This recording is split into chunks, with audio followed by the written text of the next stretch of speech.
Hello everyone, good morning. সবাই কেমন আছো? আশা করি সবাই ভালো আর সুস্থ আছো। আমরা কিন্তু বেশ ভালো আছি। আমার এই ছোট্ট চ্যানেলে সবাইকে জানাই স্বাগত। অনেক দিন ধরে ভাবছিলাম আমি ভিডিওটা শুরু করব, কিন্তু আমার ফোনের প্রবলেমের জন্য ভিডিওটা শুরু করতে পারিনি। এবার থেকে আপনারা প্রতিদিন আমার ডেইলি রুটিন ব্লগ পাবেন। আজ কিন্তু শনিবার, আর এই ভিডিওটা শনিবার আগের দিন মানে শুক্রবার সন্ধ্যাবেলার ভিডিও। অনেক দিন ধরেই ভাবছিলাম চাদরটা তুলে দেবো, তো আজকে তুলে দিলাম আর নতুন একটা চাদর পেতে দিলাম।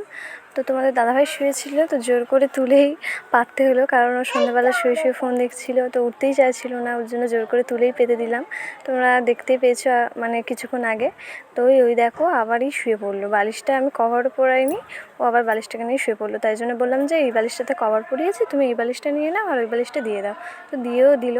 তো এই বালিশগুলোর কভার পরাতে এত সময় লাগে, তো ওর জন্য ভিডিওটা প্রচুর আমি স্পিড করে দিয়েছি, ওর জন্য একটু এরকম হবে। তো বিছানার চাদরটা তুলে দিয়েছি, নতুন চাদরটা পেতে দিলাম। তো এই যে বালিশের কভারগুলো পরিয়ে দিচ্ছি। তো এরপরে আরও একটু আলনাটা গুছিয়ে রাখবো। তো আজকে কেন গুছোচ্ছি, একটু কালকে সকালে তাহলে একটু হালকা হয়, তো ওর জন্য একটু বিছানা আর আলনাটা একটু গুছিয়ে রাখবো।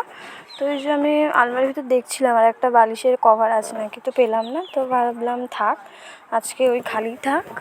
তো কালকে দেখি যদি পাই তো পরিয়ে দেবো। কোথাও একটা আছে, আমি একটু খুঁজতে হবে, তো এখন আমি আর খুঁজলাম না।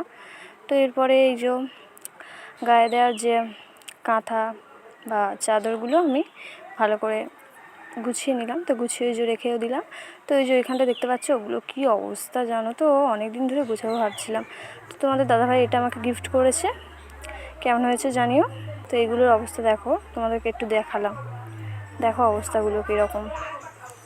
খুব অবস্থা খারাপ, সত্যি বলছি। অনেকদিন ধরে ঘরে হাতই দেওয়া হচ্ছিল না, প্রচুর বিরক্ত লাগছিল। ঘর এরকম থাকার জন্য ভালোই লাগে না।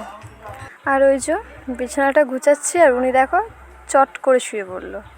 তো বাদ দাও, বিছানা গোছানো হয়ে গেছে। তো বিকেলের কিছু কাপড় জামা ছিল জানো তো, গোছানো হয়নি, কারণ এই ঘরের যা অবস্থা। শুধু কি জামা কাপড় গোছালেই হয়ে যাবে বলো? এক ধার থেকে সমস্ত কিছু গুছিয়ে রাখলে তবে দেখবে মনটা খুব ভালো লাগে। তো ওর জন্য আমি জামা কাপড় কিচ্ছু গুছাইনি। জানি যে বিছানা গুছাবো, আলনা সব জামা কাপড় পেরে ভালো করে গুছিয়ে তারপরেই রাখবো।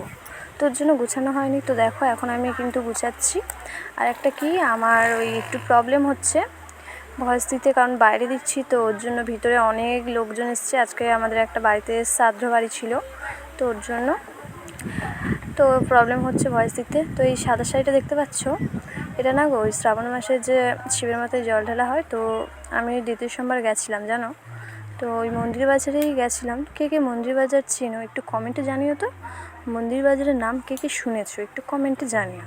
তো এই সাদা শাড়িটা পরে গেছিলাম, ওর জন্য ভালো করে কেচে ভাঁজ করে রেখে দিচ্ছি। আর এই সাদা শাড়িটা পরে গিয়ে আমি যে কী ভুল করেছি, একটু এখানে ওখানে বসেছিলাম, তো তো ওর জন্য একদম সাদা কালার একদম চলে গিয়ে একদম অন্য একটা ঘোলা ঘালা মানে ঘোলা টাইপের সাদা কালার চলে এসেছে।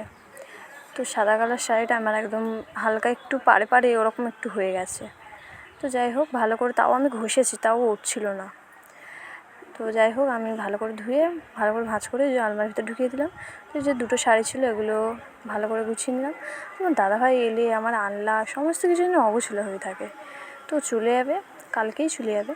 তো ওর জন্য জামা কাপড়গুলো ওই যে দেখতে পাচ্ছ কিছু 2-3টে শার্ট ছিল, তো শার্টগুলো ওপারে রেখে দিয়েছি আমি, কারণ শার্টগুলো সবসময় সকালে এটা পরছে, বিকেলে এটা, সন্ধ্যায় এটা পরছে, দুপুরে এটা। তো এইভাবেই পরে আর কি, একটা জামা একদিনে শেষ করে না, একটা দিনে মানে একদিনে 3-4টে জামা পরে। তো ওর জন্য আমি কিছু কাচি না, কাচা তো মানে বেকার। ও যে কদিন থাকে পরে থাকে, ওইগুলো যে কদিন থাকে তো বাবা জামা কাপড়ের পুরো একদম হাল থাকে না, তো একেবারে পরে নেয়। তো চলে গেলে আমি ভালো করে সমস্ত কিছু আবার গুছিয়ে রেখে দিই। তো উপরে আমি আমার নিজের জামা কাপড়গুলোই রাখি, আর ও যেহেতু চলে যাবে তো ওর জন্য নিচেই রেখে দিই। আর উপরে রাখলে কী বলো তো, ও এখান থেকে ওটা বের করছে, ওখান থেকে এটা বের করছে, তো ওর জন্য আমি উপরেও রাখি না। আর আমি নিলে একটা অন্য ব্যাপার, আমি ভালো করে সুন্দর করে গুছিয়ে নেবো। আর ওর কাছে থাকলেও তো একদম পারবে না ওরমভাবে নিতে। তো ওর জন্য ওর জামা প্যান্টগুলো আমি ওই নিচেই গুছিয়ে রাখি, পরার জামা প্যান্ট ঘরে। তো দেখো লাস্টে আলমারিটা গুছিয়ে, মানে আলমারি না সরি, কী বলে এটা, আলনা আলনাটা ভালো করে গুছিয়ে নিয়েছি। তো ওই নিচে যে কাপড় ঢাকা, ওর মধ্যে আরও অনেক কিছু ব্যাগ ট্যাগ আছে, ওর জন্য কাপড়টা ঢেকে রেখে দিয়েছি। তো এরপর দেখো সকাল হয়ে গেছে, তো রাত্রেবেলা ওটুকু কাজ সেরে নিয়েছি। তো এরপরে ভাবলাম সকাল হয়ে গেছে তো উঠেই পড়ি। এখন বাজে প্রায় ঘড়িতে 5:30টার মতো বাজে। তো উঠে গেছি, দৌড় খুললাম। তো আমার শাশুড়ি মা কিন্তু উঠেই আগে ঘরের সামনে একটুখানি জল ফল ছোড়া টোড়া দিয়ে আর উঠোনটাকে ঝাঁট দিয়ে দিয়েছে। মানে ওই কাজটা ওনার প্রতিদিন, মানে উনি ওটা করে। আবার কোনো দিন উঠোনটা ঝাঁটও দেয় না, কিন্তু ওই ছড়াটা উনিই দেয় সবসময়। তো আমি এই যে উঠে দরজাটা খুলে আর ঘরটা ঝাঁট দিয়ে এই যে বাইরে ঝাঁট দিচ্ছি। তো ঝাঁট দেওয়ার পর রান্নাঘরে যাব, রান্নাঘরে বাসনপত্র আছে সেগুলোকে ভালো করে গুছিয়ে আর পুকুর পাড়ে দিয়ে আসবো। তোমাদেরকে আগের ভিডিওতে তোমরা দেখেইছো আমাদের পুকুর পাড়ে সমস্ত বাসন মাজা হয়। তো আমাদের পুকুর পাড়ের অবস্থাটাও তোমরা দেখেছো। তো আজকে আর ওই যে বাসন মাজার ভিডিওটা তোমাদেরকে না দেখাতে পারবো না, কারণ অনেকগুলো যে কাজ আছে, যেহেতু ওর জন্য সমস্ত ভিডিও তো দেখানো সম্ভব না। রান্নাঘরে চলে এসেছি। তো রান্নাঘরে বাসনগুলো ভালো করে গুছিয়ে নিলাম, গুছিয়ে কিন্তু পুকুর পাড়ে দিয়ে এসেছি। তো এই যে উনুনের যে ছাইগুলো থাকে, তো ওইগুলো আমি বের করে নিচ্ছি উনুন থেকে। তো ছাইটাকে বের করে নেওয়ার পরে ঘর ফর লেপে নেবো। তো ওগুলোও দেখাতে পারবো না, কারণ মানে কিছু সমস্যা থাকে না, সব ভিডিওতে ক্যামেরা চালু করে তো দেখানো যায় না না গো।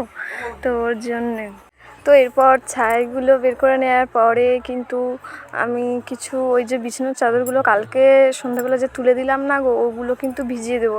তো ওর জন্য আমি একটুখানি গরম জলও করেছিলাম, কারণ গরম জলে ভিজিয়ে রাখলে একটু ময়লাগুলো বেশিক্ষণ মানে ছেড়ে যায় আর কি।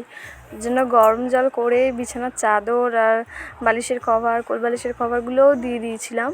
এই যে ভিজিয়ে অনেকক্ষণ কিন্তু আমি রেখেও দিয়েছিলাম, অনেকক্ষণ রেখে তারপরেই কিন্তু কেচেছি। তো কাচা কিন্তু আমার হয়ে গেছিলো, এই ভিডিওটাও আর দেখাতে পারলাম না। তো ওই কেচে ফ্রেশ হয়ে একেবারে ঠাকুর ঘরে চলে এলাম। তো ঠাকুর ঘরটা সারবো আমি। তো এই যে ঠাকুর ঘরটা সারছি, তো ফুল টুল আনবো এক্ষুনি। ফুল আমাদের এই ঘরের সামনেই আমাদের গাছ আছে। তো আমাদের এই যে কৃষ্ণ ঠাকুর ওনাকে সাদা ফুল দিয়েই আমরা পুজো দিই। তো ওনার অন্য কোনো ফুল আমরা দিই না, তো সাদা ফুলটাই দিই। তো এই যে দেখছো আমি পুজোটা সেরে নিয়ে তারপরে কিন্তু চলে যাবো কাপড় জামা মেলতে। তো আজকে যেহেতু আমাদের শ্রাদ্ধ বাড়ি, তাই রান্নাবান্না কিচ্ছু নেই। তো ওখানেই তো খাওয়া দাওয়া করবো, সকালের টিফিনও ওখানে করব। তো ওখানকার লোকেরা বলে গেছে, তো এক্ষুনি যাবো কাপড় জামাগুলো মিলে। তো এই যে কাপড় জামাগুলো মিলে দিচ্ছি, কাপড় জামা মিলে দিয়ে কিন্তু আমি সকালের টিফিনটাও করে নেব। তো আজকে ভাবলাম একটু দুপুরের ভিডিওটা দেখাবো। তো কিছু সমস্যার জন্য আমি দেখাতে সেরকম পারবো না, অল্প কিছু একটু ভিডিও ছিল সেটুকুই যা একটু তুলে ধরলাম। তো যা গরম ছিল ওখানে, আর আমার ননদের ছেলেও এসেছে যেহেতু, তো ওনাদেরও নিমন্ত্রণ ছিল। আমার ননদ আসেনি, আমার নন্দাই আর ননদের ছেলে এসেছে। তো এই দেখো ও এসে হাঁটাহাঁটি শুরু করে দিয়েছে। তো ওকে ভাবলাম একটু বিছানায় বসিয়ে দিই। তো বসানোর আগে ভাবলাম বিছানাটা আগে গুছিয়ে নিই। তো সকালের বিছানাটা তো গুছানো হয়নি, তোমার দাদাভাই শুয়েছিল, ওই জন্য ভাবলাম গুছিয়ে তারপরেই আমরা সবাই খেতে যাব টিফিন করতে সকালে। তো ওই যে ওকে বসিয়ে দিয়েছি, আর ও ভিডিওটার দিকে সবসময় খালি তাকাচ্ছে, খালি বলছে মামি দেখো দেখো ভিডিও শুরু করেছো। তো ভালো বিছানা গোছানো হয়ে গিয়ে ওই যে দেখিয়ে দিলাম বিছানাটা। তো এরপরে যে শ্রাদ্ধ বাড়ি খেতে চলে এসেছি। এটা হচ্ছে দুপুরের ভিডিও, ওই নুন লেবু ভাতও দিয়ে দিচ্ছে, এরপর শুক্তো দেবে। তো আজকের ভিডিওটা এই পর্যন্ত, দেখা হচ্ছে কাল আরও একটি ভিডিও।